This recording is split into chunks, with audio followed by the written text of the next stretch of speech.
The theme of love within The Merchant of Venice is interesting because it's actually not presented in a very stereotypical way. Unlike some of Shakespeare's other more notable plays when it comes to love, for example, Romeo and Juliet, where we can see this devotion that lovers have towards each other, within Merchant of Venice, especially if we look at the relationship between Bassanio and Portia, but equally between Lorenzo and Jessica, we can see that love is tainted firstly with a little bit of mistrust, but also there tends to appear a sub-element of motivation that goes with love, okay? So love is tainted with something behind it. So for example, when it comes to how Bassanio pursues Portia, the main element that appears to really make the deal more alluring to him is the wealth that he's going to be able to inherit, and hence he'll be able to clear all of his debts because Portia is so rich. Equally, it's interesting that Jessica has to steal all of these jewels and money from her father in order to elope with Lorenzo. There appears to be still some kind of financial interest in Lorenzo, basically condescending to marry a Jewish woman. But also, when they are speaking, there's this notion that the women also seem to mistrust completely whether the men totally love them, okay? So Jessica, for instance, when she's dressed up as a boy, she is a little bit embarrassed. She's wondering whether Lorenzo still will love her, okay? So there's a kind of semi-insecurity that's presented in the way she approaches him when she's dressed up as a boy, but also, of course, later on in Act 5, when they are talking about different lovers, for example, Thisbe and so on, they mention lovers who either their love is doomed or there's some kind of cheating or infidelity, okay? So this also illustrates that love, that they don't seem to quite trust each other, okay? So there's this element that love is presented, however, it's not entirely pure in these relationships that we see. Also, when Salerio mentions that Venus is very quick to make lovers consummate their love, so in other words, it's very quick to make lovers have sex, so people jump straight into bed with each other. But then when it comes to actually maintaining that love, suddenly Venus's pigeons disappear, okay? So this hints at the temporary nature of love too. So in terms of love, you want to be able to consider these elements. And of course, as you can see behind me, I have selected the most relevant quotations you can consider if you're writing about the theme of love. So let's start with the first quotation. This is when Jessica meets Lorenzo. She's dressed up as a boy. She's about to run away from her dad, Shylock, okay? And here she seems a little bit insecure. She's worried. Lorenzo was also late, okay? And she's very worried and insecure as to whether Lorenzo will still find her attractive, whether his love is totally based on her superficial appearance, on her looking like a beautiful woman, okay? And she states, "Love is blind and lovers cannot see," ellipsis. "If they could, Cupid himself would blush to see me thus transformed to a boy." Okay, so here she's basically saying, oh God, Lorenzo, don't look at me. Oh my gosh, I'm so embarrassed. Look at how I look like a boy. Okay, so here we can see that she is, of course, willing to sacrifice everything. She's willing to sacrifice her family in order to be with Lorenzo. Okay, so she's given a lot for this love. And she's also going to become a Christian. So she's going to renounce her Jewish heritage. However, she still seems to be a little bit insecure and a little bit worried that Lorenzo might not find her as attractive, hence illustrating maybe the love is built on a little bit of a shaky ground, okay? And also the fact that she has to kind of steal some money from her father in order to kind of sweeten the deal for Lorenzo. Again, here we sense that their love is a little bit tainted. The word love analysis you want to focus on here is firstly the metaphor love is blind, okay? This idea that, you know, lovers, if a genuine love doesn't necessarily look at surface appearance. So she's basically saying, oh my gosh, Lorenzo, you must really love me if you're looking at me just as a boy and you still love me. Okay, so she's basically saying that.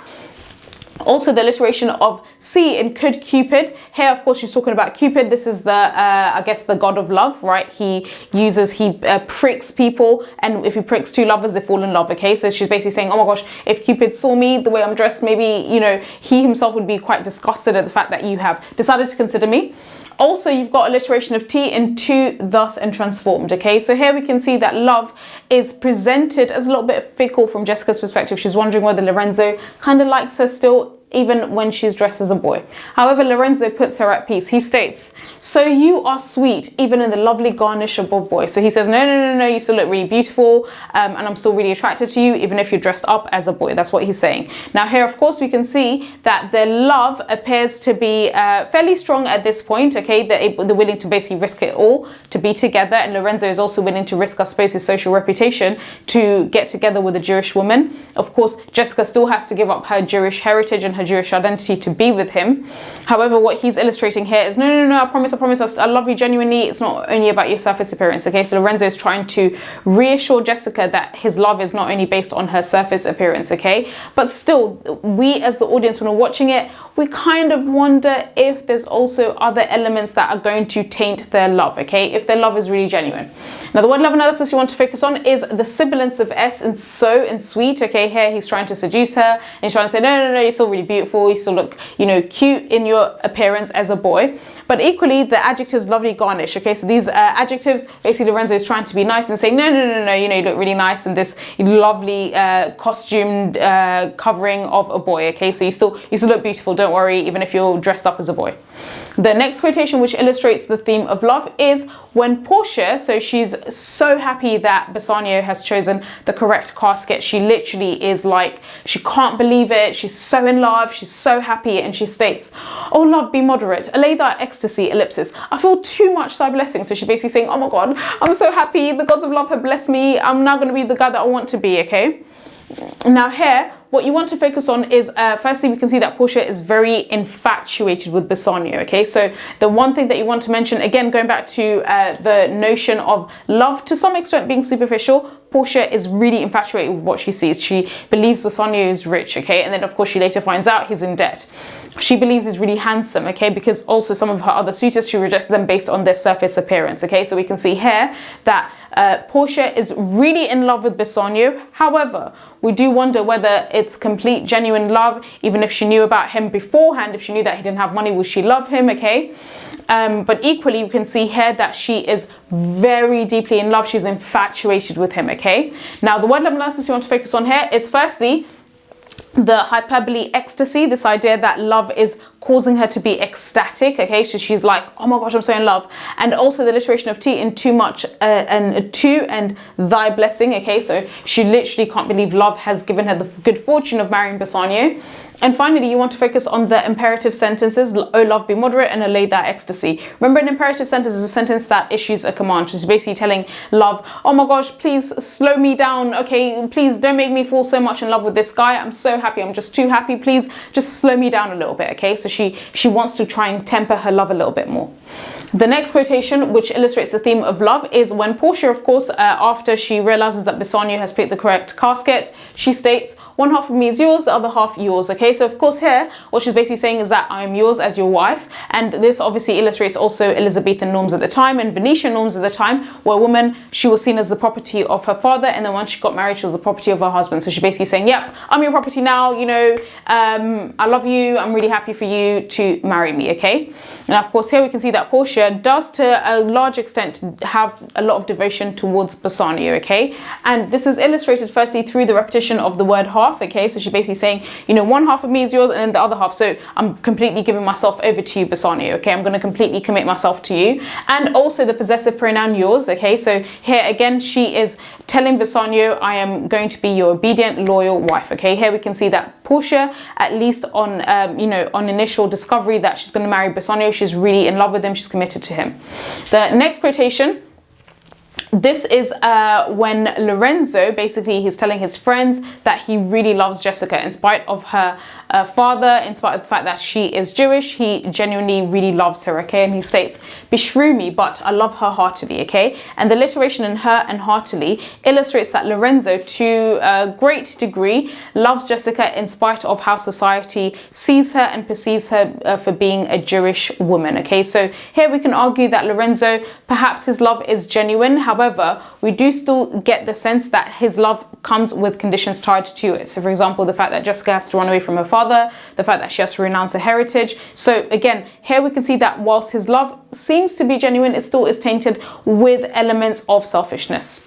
The next quotation, this is when Salerio talks about the shallow nature of love, how love, and especially Venus's pigeons, are very quick to make lovers consummate their relationship. So people will jump into bed and have sex really quickly because, of course, it's this idea that they think they are in love, but actually they're just in lust and infatuated. But so Venus's pigeons are very quick to make people jump into bed together, not so quick to keep these people in a relationship, okay? And he states, Venus's pigeons fly to seal love's bonds new made, then they are wont. In other words, that Venus's pigeons, they're quick to consummate a relationship, but not so quick to keep it stuck together, okay? And again, what this is hinting is at the temporary nature of love and the superficial nature of love, okay? So here we can see that Shakespeare isn't presenting a very stereotypical picture of a love story. Here, it's very complex. It's tainted with selfish ideas, with lust, okay? Now, the word love analysis you want to focus on is firstly the verb seal, this idea that Venus's pigeons seal love's bonds, okay? And also love's bond is a metaphor for basically consummation, for having sex. So Venus's pigeons are very quick to make lovers influence to just have sex, and of course not so quick in keeping them together. And usually if people are together and then once they have an intimate relationship, the relationship doesn't last, that's not true love. That's love based on external appearances, okay? The next quotation, which you can tie into the theme of love, is when Portia realizes that Bassanio has to leave in order to help out his friend Antonio when he's standing trial. She is really frustrated and she wants to go out and help him, okay? So she states, I dote on his very absence. And this is a declarative sentence. Remember, a declarative sentence is a sentence that states a fact, feeling, or mood, okay? So Portia is basically saying, oh, when Bassanio is not around, I'm just thinking about him. And of course, here we can see that actually she is really committed to him. Once she's found out that what's happened with Antonio, she wants to help him out. And that's when she decides to dress up as Balthazar and go and help him out. Now, the word love analysis you want to focus on is the verb dote, okay? So here we can see that Portia is really obsessed with Bassanio.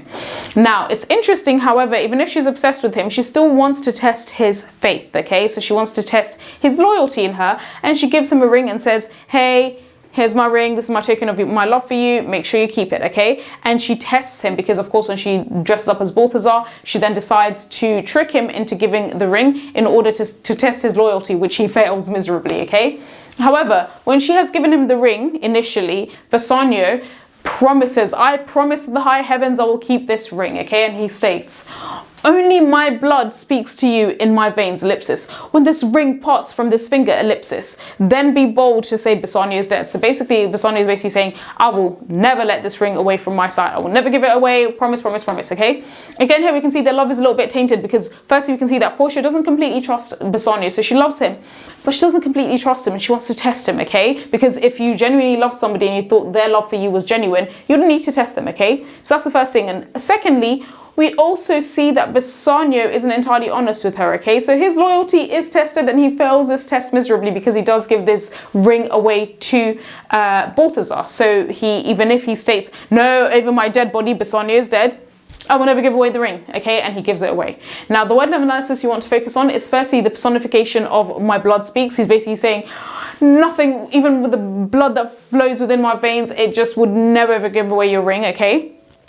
Also, the alliteration of be and bold and Bassanio, okay? So here, what this is showing is Bassanio is being really forceful. I am never going to give away the ring. I'm going to be really loyal. I'm going to be very faithful. And then he gives it away, okay? And then finally, the exclamatory sentence here, okay? And remember, an exclamatory sentence is a sentence that just shows a strong feeling and it ends with an exclamation mark. So Bassanio is trying to be super convincing. He is really convincing that he'll never give away this ring, which is a token of her love, and then he gives it away, okay? So as I've mentioned, this notion and this theme of love seems to be very tainted, okay? So what Shakespeare is doing, he's not showing just a very obvious direct idea of love through Bassanio and Portia's relationship, and of course even through Lorenzo and Jessica's relationship. We can see that it's tainted with elements of distrust, elements of naivety, but also it's tainted with this idea that maybe the love that the characters have is a little bit surface and it might be temporary.